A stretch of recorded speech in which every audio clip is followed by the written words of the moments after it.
filluan votuesit që janë kryesisht votues të LDK-s ta shohin se dikush megjithatë po merret me opozitarizmin e drejt për drejt ndaj pushtetit që s'po i pëlqen, siç është ky i zotit Kurti, dhe duke u marrë me vetveten pjesa tjetër e LDK-s, po humbet kohë. Po ne kemi diskutuar shpesh edhe në Rubikon, edhe bashk. Pra, unë t'jem krejtësisht i sinqert, jo vetëm LDK-ja, po nëse këto subjekte politike ekzistuese opozitare nuk arrin që të ndrojnë trendin e rritjes së tyre dhe ta mundin në një të ardhme që është normale në demokraci, atë që sot e ka pushtetin zoti Kurti, në këtë rast jo vetëm pse është zoti Kurti, por partitë, subjektet politike luftojnë për pushtet dhe ekzistojnë për pushtet, për të qeverisur, atëherë mos ka kuptim fare ndoshta edhe të ekzistojnë së gjitha. Duhet diçka të ndrojë radikalisht në subjektet politike opozitare në mënyrë që të shihen si alternativë për të ndruar një pushtet që shumica e qytetarëve tash po dëshmohen, nuk e shohin më si zgjidhje të problemeve të tyre, për shkak se është matematikë në fund, po bien votat e vetëvendosjes. Po nuk po mund t'i përthithin ato vota, nëse e provon në 3 cikle zgjedhore dhe në njërin arrin një rezultat ku partitë opozitare marrin më tepër vota dhe kanë më tepër deputet në kuvend se sa lëvizja vetëvendosje, nuk arrin të bëjnë asgjë, shkon në një cikël tjetër zgjedhor,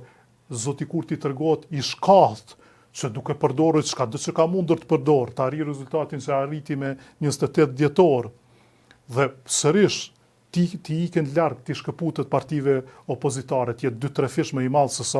se cila nga partitë opozitare veç e veç. Vije edhe një cikël tjetër zgjedhor, sërish të bie Kurti, po të mos arrin ato vota të zhgënjimit nga Kurti, ti marrin këto parti opozitare, diçka radikalisht duhet ndryshoj. Kështu që jo vetëm LDK-ja duhet t'ia shtroj këtë pyetje vetvetes, por sidomos edhe PDK-ja, e cila humbi 34.000 vota për 5 muaj gjysmë, dhe ndoshta te AOK-ja është herët ta gjykojmë se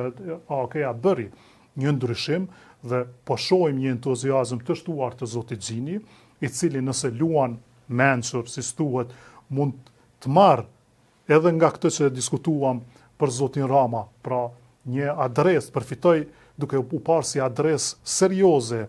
e kritikës dhe alternativës ndaj një pushteti ekzistues, atëherë mund të ketë rezultate më të mira. Por starti i AOK-s është shumë i vogël dhe duhet 2 fishim e 3 fishim për të pas një efekt për të arritur ndoshta ku është PDK-ja sot. E duhet 5 fishim për ta sfiduar drejt për drejt pra lëvizjen vetëvendosje, kështu që unë besoj se duhet ndërhyrje radikale të partitë opozitare, se po Kurti po humbet pushtet në mënyrën më të shpejtë që po humbet dikush, pra duhet të vizuar asnjëherë në zgjedhjet të Kosovës nacionale nuk ka një parti që në cikël 5 muaj e gjys ka humbur 104.000 vota.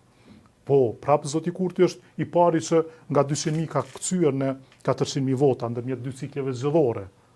Por edhe tash, po e merr edhe këtë rekordin e zi me humbjen e 104.000 votave, çdo të tretin votues brenda Kosovës, duke pasur pushtetin thuajse absolut në Kosovë. E këtë s'po mund ta shfrytëzojë opozita.